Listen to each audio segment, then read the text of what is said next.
네, 조지 W. 부시 대통령이 지명했던 리드 오코너라는 연방 판사가 있는데요. 이 연방 판사가 인종이나 성별 때문에 정부 지원에 차별당하는 것은 안 된다. 이런 이제 판결을 내놨습니다. 사실 뭐 상식적인 판결이 나온 것 같습니다. 근데 이런 판결이 나오게 된 것은 누군가가 이제 소송을 걸었던 것이죠. 필립 그리어라는 분이 소송을 걸었는데 식당 때문에 생긴 이야기입니다. 지금 이제 화면에 보시면은 레스토랑 리바이탈라이제이션 펀드라고 그래서 이게 이제 SBA 그러니까 중소기업청에서 내놓은 펀드죠.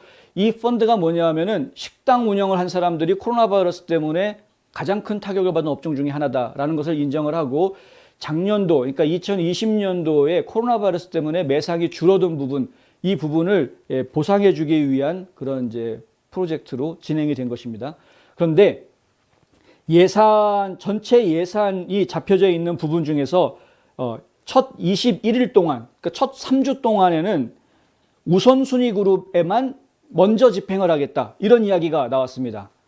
그러니까 예산은 정해져 있는데 그럼 뒤늦게 신청하거나 늦게 검토가 되는 사람들은 돈이 떨어져서 더 못 받을 수도 있는 이런 상황인데 그럼에도 불구하고 일단은 처음에 3주 동안에는 우선순위, 프라이어리티 그룹에 있는 사람들만 먼저 돈을 집행해 주겠다.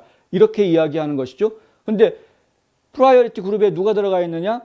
여기 이제 그걸 한마디로 딱 줄여서 이야기하면은 사회적으로 그렇죠. 사회적으로 혹은 경제적으로 약자인 사람들, 소외당한 사람들이라고 돼 있는데 이 지금 말이 좀 애매하지 않습니까? 사회적, 경제적 약자를 어떻게 해석을 해야 되느냐 하는 이제 문제가 나올 수 있는 것이죠. 근데 이 규칙에 보면 규정에 보면은 구체적으로 이야기들이 나옵니다. 예를 들어서 나오는 것이죠. 여성, 퇴역 군인, 일부 인디안 부족, 하와이 원주민들.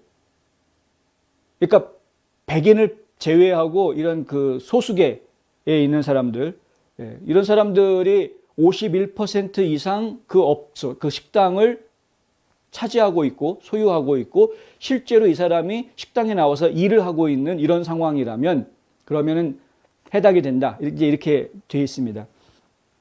그런데 이것에 대해서 지금 이 그리어라는 분이 왜 그들이 먼저 받아야 되느냐. 고생은 다 똑같이 했는데 나도 힘들었다 작년에. 그런데 왜 그들은 먼저 그걸 받아야 되느냐. 이렇게 소송을 걸게 된 것이고요. 이건 중소기업청에서 잘못한 거다라고 소송을 건 것이고요. 중소기업청에서는 뭐라고 반박을 했냐면 아니 그 그리어라는 분은 우리한테 신청도 안 했다. 신청도 하지 않은 사람인데 왜 소송부터 거느냐. 신청을 해서 실격이 됐다 그러면은 소송을 걸 수 있는 이유가 나올 수 있을지 모르겠지만 아예 신청도 안 한 분인데 무슨 소송을 걸었지? 이렇게 된 겁니다. 그런데 판사가 뭐라고 이야기를 했느냐. 아예 그런 규정 때문에 신청을 할 마음 자체를 갖지 못하게 만들지 않았느냐라고 이제 판결을 한 것입니다. 그래서 이 그리어라는 분한테 빨리 신청해라라고 하고 그리고 SBA 쪽에다가는 이 신청 접수 받으면 바로 처리를 해라. 이제 이렇게 지금 명령을 내려놓은 그런 상황이 됐습니다. 저희가 좀 지켜봐야 되는데 이런 것들이 우대 정책이라고 저희가 이야기할 수 있는 이런 우대 정책이 또 다른 하나의 그 역차별로 이야기가 되는 상황들이 계속 전개가 되고 있다. 일전에 농부들에 대한 이야기를 저희가 해드린 적이 있습니다. 장애인 농부인데 본인이 장애가 있음에도 불구하고 농사를 짓고 있는 실제 일을 하고 있는 농부인데 그런데 이 농가들 지원해주는 정책이 있다고 그래서 봤더니 백인은 안 된다. 이게 무슨 개소리냐 이래가지고 또 농가에서 또 소송을 건 게 있지 않습니까? 바로 이런 문제들. 그러니까 왜 그들을 우대해 준다라고 이야기하면서 우리는 이렇게 차별하고 정부가 우리한테 해주는 게 아무것도 없다.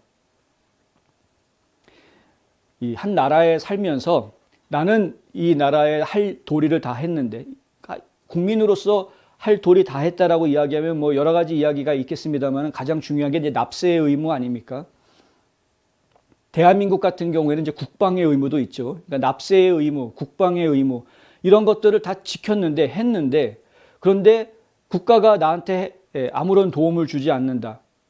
나는 다른 국민들은 도움 받는 것 같은데 나한테는 그 똑같은 도움이 오질 않는다라고 느꼈을 때 그 국민이 가지는 상실감, 좌절감 어떻게 보상할 겁니까? 어떻게 그걸 바로잡을 수 있겠습니까? 정치를 하는 사람들이 그런 생각을 못 한다라는 건 저는 잘 이해가 안 되는 부분이죠. 반드시 그런 생각을 해야 되는 것인데 지금 이제 바이든 행정부에서 심사숙고해야 되는 부분이 그겁니다.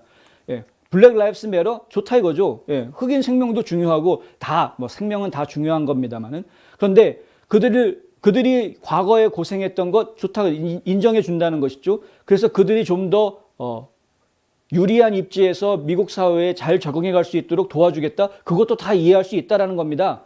그런데 왜 그들을 지원해 준다고 하면서 그들을 지원해 주는 것 때문에 다른 사람들이 상대적인 피해를 보게 만드느냐 하는 이런 부분들을 어떻게 해결할 것이냐.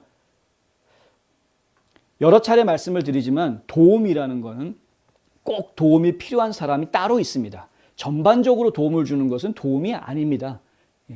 그것은 그냥 내리는 비 같은 겁니다. 비가 내리면 비가 내린다. 시원하다. 이제 좀 뭔가 작물이 잘 자라겠구나. 뭐 이런 겁니다.